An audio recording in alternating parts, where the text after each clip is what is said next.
বন্ধুরা আসসালামু আলাইকুম, সবাই কেমন আছেন? আশা করি সবাই অনেক ভালো আছেন। তো ডাচ বাংলা ব্যাংক অ্যাকাউন্টে কিভাবে অ্যাকাউন্ট ক্রিয়েট করবেন সেই বিষয়ে আজকে টিউটোরিয়াল।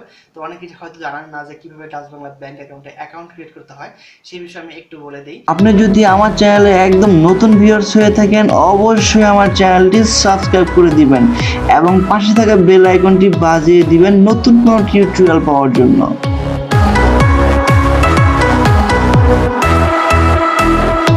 অ্যাকাউন্ট ক্রিয়েট করতে হলে আপনাকে প্রথমে আপনার ভোটার আইডি কার্ডের ফটোকপি লাগবে, আপনার 2 কপি ছবি লাগবে। আপনার যদি না থাকে তাহলে আপনার বাবা মার ভোটার আইডি কার্ডের ফটোকপি বা 2 কপি ছবি নিয়ে আপনি এজেন্টের কাছে চলে যাবেন। তো এজেন্টের কাছে যাওয়ার পর এজেন্টের কাছে সেই জিনিসগুলো আপনারা দেবেন, ভোটার আইডি কার্ড এবং ছবিগুলো দিবেন।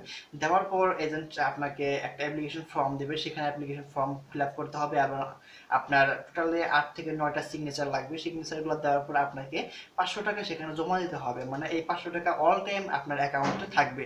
আপনি চাইলেও 500 টাকা তুলতে পারবেন না।